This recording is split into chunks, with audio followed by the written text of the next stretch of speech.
اور آپ لوگوں کے جذبے کو سلام پیش کرتا ہوں۔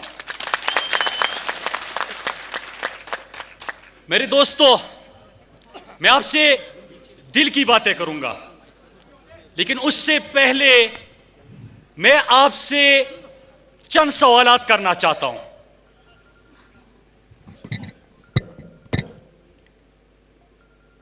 گلگت بلتستان میں کئی عرصے سے 2 جماعتوں کی حکومتیں رہی ہے، اور جب میں ابھی علی امین گنڈاپور صاحب کی گفتگو سن رہا تھا تو اس سے اندازہ ہوا کہ ان چوروں نے جس طرح باقی ملک کو لوٹا ہے، گلگت بلتستان کو بھی نہیں چھوڑا۔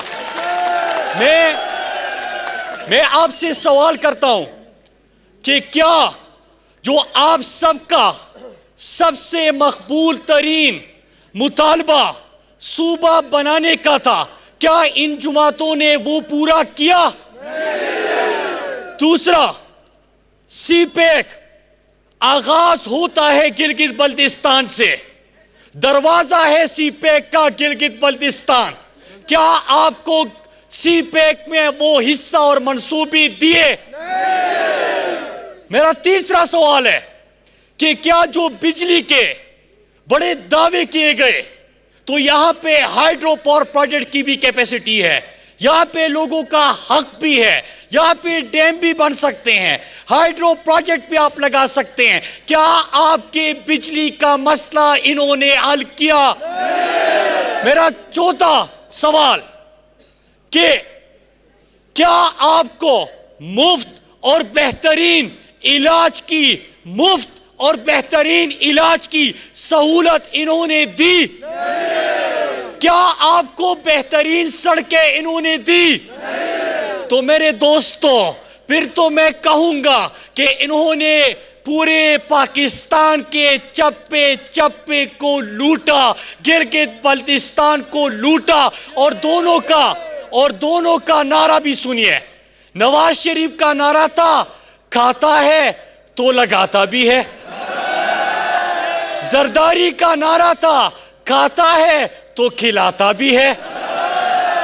میرے دوستو، انشاءاللہ جو میں آپ کا جذبہ دیکھ رہا ہوں، پورے پاکستان کی طرح گلگت بلتستان نے بھی فیصلہ کر لیا ہے کہ 15 تاریخ کو انشاءاللہ تحریک انصاف یہاں سے کامیاب ہوگی، اور پھر کھاتا ہے تو لگاتا ہے بھی نہیں۔ عمران خان نہ کھاتا ہے نہ کھانے دیتا ہے، بلکہ جو کھا چکے ہیں وہ بھی نکلوائے گا آپ لوگوں سے انشاءاللہ۔ اب میرے دوستو، جب میں آپ سے سوال پوچھ رہا تھا، اور اگر بجلی آپ کو نہیں ملی، سی پیک میں آپ کو بڑا منصوبہ نہیں ملا، سڑکوں کی حالت تو میں نے خود دیکھ لی، مفت تعلیم، مفت صحت بھی آپ کو نہیں ملی، تو میں سوال پوچھتا ہوں کہ اتنے عرصے تک حکومت کرنے کے بعد یہ 2 بے شرم یہاں پہ کیا کر رہے ہیں؟ شرم نہیں آ رہی ان کو؟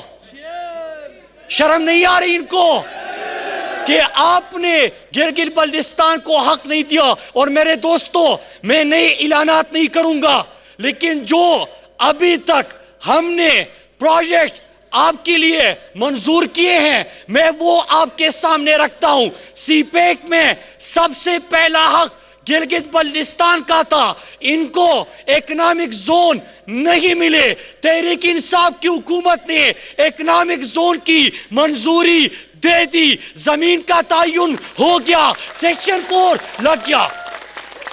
دوسری بات، اب پرسوں میں فرزند زرداری کو سن رہا تھا، وہ کہہ رہا ہے کہ سڑکیں خراب ہیں، تو یہ تو آپ کی حکومت ہے، اس نے تمام کارکردگی اپنی بتا دی کہ تعلیم نہیں ہے، علاج نہیں ہے، بجلی نہیں ہے، سڑکیں نہیں ہے، تو بے شرمو آپ کی حکومت تھی اس لیے نہیں تھے۔ ہم نے کیا کیا؟ سی پیک میں جو آپ کا بابو سر ٹاپ سب سے اہم منصوبہ ہے، ایک تو آپ کے حلقے کی بات ہے، علی امین نے کر دی، ایک پوری گلگت بلتستان کی ترقی کی بات ہے، بابو سر ٹاپ ہمیشہ سے 8 مہینے تک برفباری کی وجہ سے بند رہتا ہے. کسی نے اس پروجیکٹ کا نہیں سوچا. عمران خان نے منظوری دی, میری وزارت میں اس کی فیزیبلٹی کے اوپر کام ہو رہا ہے اور اگلے سال سے انشاءاللہ اس کے اوپر کام ہوگا.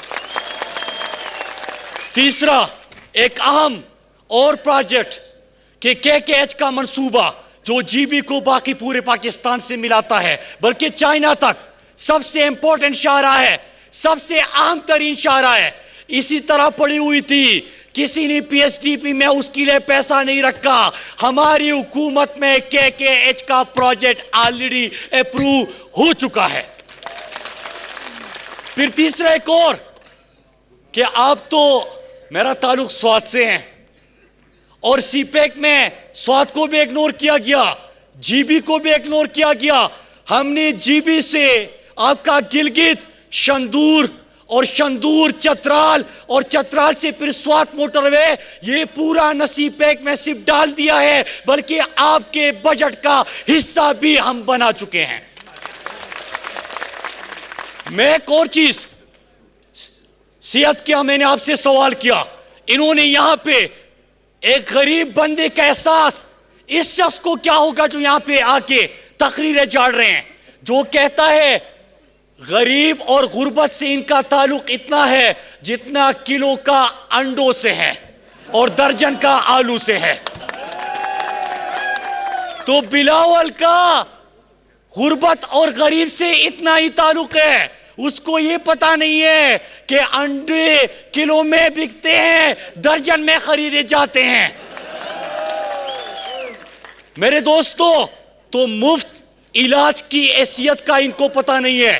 میں آج آپ کو بتاؤں, آپ یہاں پہ میرے بزرگ ہیں, یہاں پہ دکاندار اور مزدور بھی ہوگا, ان سے پوچھے کہ جب ان کے گھر میں بیماری آ جائے تو اس کے پاس 2 آپشن ہوتے ہیں, یا کسی کے آگے ہاتھ پھیلائے گا کہ اپنے بچوں کا علاج کر سکے, اور یا وہ اپنے گھر کی کوئی چیز بھیجے گا. عمران خان نے خیبر پختونخوا سے آغاز کیا تھا کہ ہر شہری کو 7,20,000 تک مفت اور بہترین علاج نہ صرف سرکاری اسپتالوں میں بلکہ ملک کے بڑے پرائیویٹ اسپتالوں میں بھی 100% مفت علاج کر دیا تھا. اور میں آپ کو خوشخبری سناتا ہوں بلکہ مبارکباد دیتا ہوں کہ 100% جی بی اور آزاد کشمیر کے لیے عمران خان نے مفت اور بہترین علاج کا اعلان کیا ہے اور یہ آپ کا منصوبہ ہے. اور میں آپ کو بتاؤں, سنیے میرے دوستو, میرے بزرگوں, کہ آپ ہر شہری کے پاس 7,20,000 تک کا کارڈ ہوگا. اللہ نہ کرے آپ کے گھر میں کوئی بیماری آ جائے تو آپ بڑے پرائیویٹ اسپتال میں بھی اس کارڈ کے ذریعے مفت علاج کر سکتے ہیں. پھر میرے دوستو,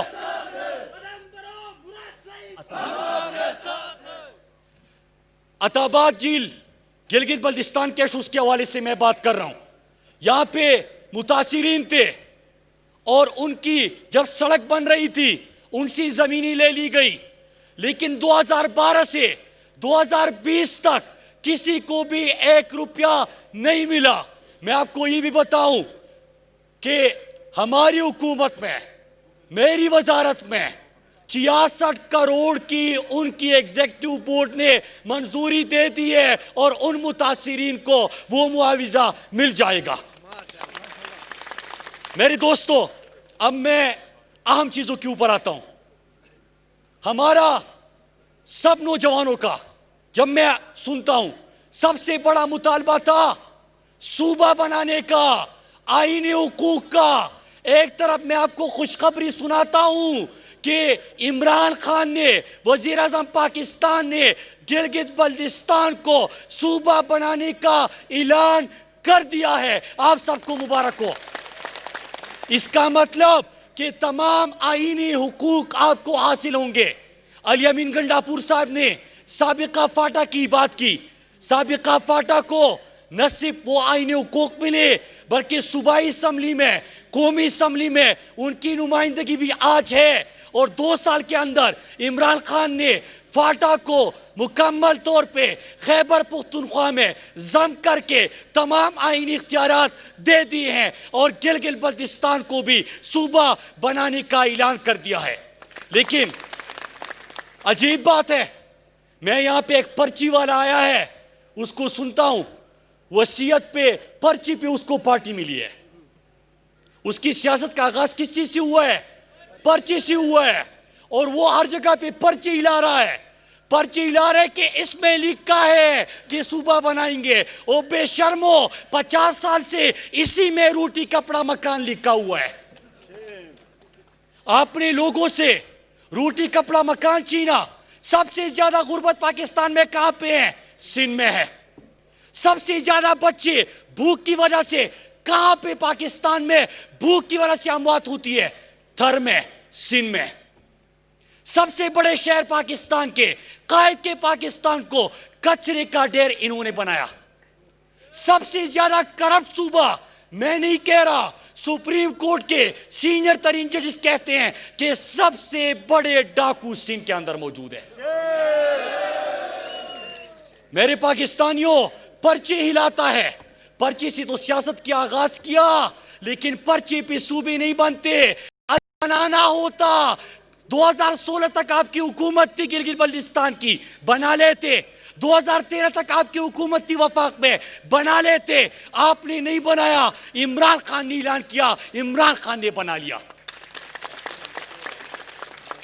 میرے پاکستانیوں، وہ دوسری جماعت بھی یہاں پہ آئی ہوئی ہے، ایک بیٹا ہوا ہے خود لندن، اور بڑی بہادری سے یہاں پہ بہادری کی باتیں کرتے ہیں۔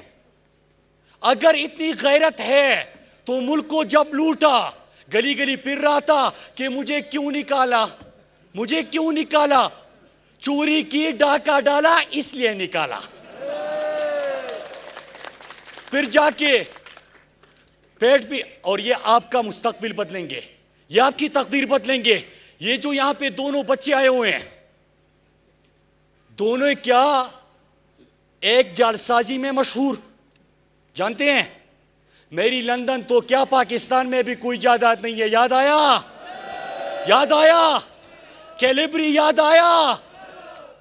تو یہ تو اس میں مشہور ہے۔ اور دوسرا جو ہے، اس کو پرچی ملی، پارٹی تمہاری ہوئی، لیکن دنیا میں شہرت کس چیز کے حوالے سے ہے کہ اس کو فون جاتے ہیں کہ ہم نے جو پاکستانی قوم کو لوٹا ہے وہ پیسے کہاں پہ پڑے ہوئے ہیں، حرام کی کمائی پیٹ میں گئی ہے۔ یہ عوام کی نمائندگی کی بات نہیں کر سکتے۔ انشاءاللہ عمران خان گلگت بلتستان کی تقدیر بدلے گا انشاءاللہ۔ ہم دعویٰ نہیں کرتے، پرائم منسٹر عمران خان نے خود آپ کے آئینی حقوق کی بات کی، حکومت میں یہاں پہ آنے سے پہلے آپ کو مفت اور بہترین علاج دینے کی بات کی، آپ کو یہاں پہ سڑکیں دی، سی پیک میں شمولیت دی، آپ کو یہاں پہ اکنامک زون دیے، بجلی کے منصوبے دیے، اور علی امین گنڈاپور پہلے بھی وفاقی وزیر تھے گلگت بلتستان کے۔ کبھی آپ نے اپنے قریب اتنا ان کو دیکھا ہے جتنا علی امین آپ کے پاس ہے؟ علی امین تو گلگت بلتستان کا بن چکا ہے، اور گلگت بلتستان والے علی امین کے دوست بن چکے ہیں۔ میرے دوستو، مجھے لگ رہا ہے کہ آپ فیصلہ کر چکے ہیں انشاءاللہ، اور جو جنون، جو جوش، میں اسکردو سے یہاں آتے ہوئے میں نے دیکھا ہے کہ کہیں پہ کسی سے بھی پوچھ لے تو ایک ہی آواز ہے کہ گلگت بلتستان کی عوام نے فیصلہ کر لیا ہے کہ صرف جیتنا نہیں ہے انشاءاللہ، بھاری اکثریت سے انشاءاللہ تحریک انصاف کو کامیاب کرنا ہے۔ اور میں آخر میں ایک چیز کہہ دوں، ابھی ان کو پتا چل گیا ہوگا کہ مراد سعید بھی یہاں پہ آ چکا ہے۔ مجھے بڑی خوشی ہے۔ آپ پوچھیں کہ کیوں خوشی ہے؟ میں جب بھی پارلیمنٹ میں بسم اللہ الرحمن الرحیم پڑھتا ہوں تو یہ ساری 9 2 11 ہو جاتے ہیں۔ مجھے خوشی اس چیز کی ہے کہ یہ تو گلگت بلتستان سے اب اتنی جلدی کم از کم نہیں نکل سکتے، مجھے سننا پڑے گا، اور یہ آپ سنیں گے۔ تو میرے دوستو، میں بھی آپ کے ہمراہ، آپ کے ساتھ یہاں پہ موجود رہوں گا انشاءاللہ۔ ہم اکٹھے کمپین کریں گے، اور آمنہ انصاری صاحبہ کو تو میں 15 سے پہلے خوشخبری بھی